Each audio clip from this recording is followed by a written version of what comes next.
Luego continúa el sábado y el domingo de 9:30 aproximadamente a 5 de la tarde y el lunes de 7 a 9 de la noche.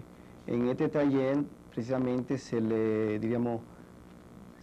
le suministra a los participantes una serie de conocimientos, y no sobre todo los conocimientos, sino las prácticas que le permiten ponerse en contacto con una parte muy bonita de ellos mismos a través de simple ejercicio de respiración.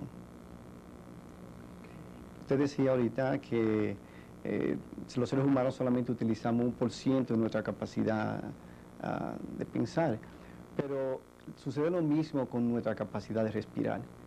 La gran mayoría de los seres humanos solamente utiliza el 30% de su capacidad pulmonar.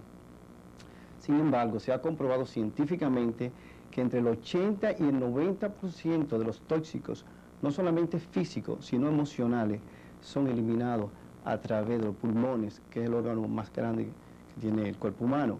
Es decir, que si el ser humano solamente utiliza el 30% de su capacidad pulmonar, y entre el 80 y el 90% de los tóxicos son eliminados a través de los pulmones, ¿qué está sucediendo? Está quedando gran parte de tóxico ahí adentro.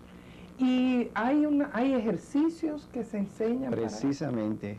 Durante ese fin de semana, una de las cosas que le recordamos al ser humano es cómo respirar adecuadamente y utilizar el 100% de su capacidad pulmonar, eliminando ambos tóxicos, los físicos como los emocionales. Además se enseñan o se practican un poco de yoga, diferentes tipos de meditaciones y sobre todo una técnica, entre comillas, muy bonita que se le manifestó a Ravi Shankar en 1982 durante un periodo de silencio. Y esta técnica se llama Sudarshan Kriya. Su quiere decir propio, Darshan quiere decir visión y Kriya quiere decir acción purificadora. O sea, a través de la acción purificadora de la respiración, el ser humano tiene la oportunidad de ponerse en contacto con su ser, con la parte más bonita, y realizar lo que realmente es. O sea, es una manera de la persona realmente iniciar o profundizar un proceso de desarrollo espiritual también, por lo que estoy viendo. Precisamente, bueno, se han hecho algunos estudios donde se han comparado las personas que hacen la práctica por primera vez del Sudarshan Kriya con personas que tienen, monjes que tienen 20 años meditando en un monasterio, y lo que se ha comprobado es que quienes practican, incluso por primera vez, el Sudarshan Kriya, logran el mismo nivel o un nivel mayor de profundidad en sus meditaciones que estos monjes que tienen 20 años. Yo me sonrío porque hace un tiempito vi una película que era tan simpática. Lo que pasó en la película era una película de estas de acción americana, donde un policía del este lo envían a una reservación indígena porque el muchacho era hijo de un indígena, el policía, pero no tenía ningún contacto con nada de sus ancestros indígenas, ni de la sabiduría profunda de los indígenas norteamericanos. Entonces él se encuentra ya con otro policía que va a ser su contraparte, que es un indígena que se ha pasado la vida haciendo una serie de cosas, haciendo una serie de ejercicios físicos y mentales para lograr una visión, y nunca ha tenido. Y este que llega, que niega su sangre indígena, entonces, tiene una visión así.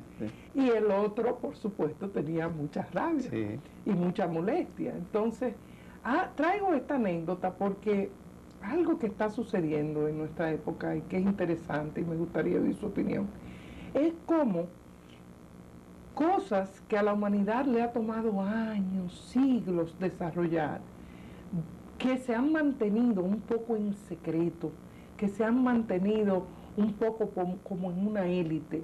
Ha llegado un momento en la humanidad donde se le está entregando a todo ser humano, se le está reconociendo el derecho que tienen los seres humanos de conocer todo lo que hay y todo lo que existe para nosotros. Y cómo las personas, aunque no nos hayamos pasado toda una vida en una disciplina para eso, cuando podemos hacer contacto con esa fuente de inmensa sabiduría o con esos recursos internos que tenemos, que solo tenemos que despertarlos, como empatamos con los que tienen muchísimos años. Y de esto vamos a seguir hablando dentro de un momento.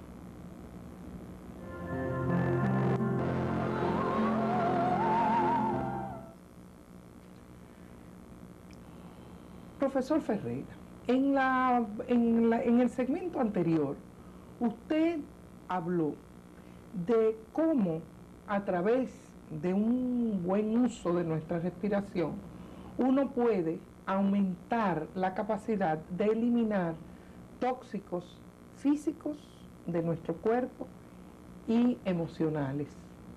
Yo creo que todo el mundo, al oír tóxico físico, todo el mundo inmediatamente sabemos lo que es. Bueno, cosas que comemos, que nos hacen daño, cuestiones que respiramos, todo ese gas que escapa de los motores, de los carros, los tóxicos físicos, yo creo que todos entendemos claramente cuáles son. Me llama mucho la atención cuando usted me habla de los tóxicos emocionales. ¿A qué ustedes se refieren cuando hablan de tóxicos emocionales que se puedan eliminar por la respiración? Sí, muy interesante la pregunta.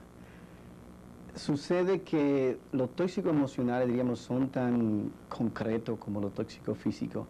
Y si usted le pregunta a una persona que se siente muy triste, que se siente depresiva, y usted le pregunta, ¿estás tú triste? Evidentemente que te va a decir que sí. Si está depresiva, también. Si se siente miserable, también. Si se siente en un estado de desamparo, pues eso para esa persona es muy real. Ahora, ¿qué sucede? Por lo general la gente va de un psicólogo o de un psiquiatra y está muy bien. El psiquiatra o el psicólogo tiene la capacidad, tiene el entrenamiento para identificar este tipo de problemas y ayudar al paciente.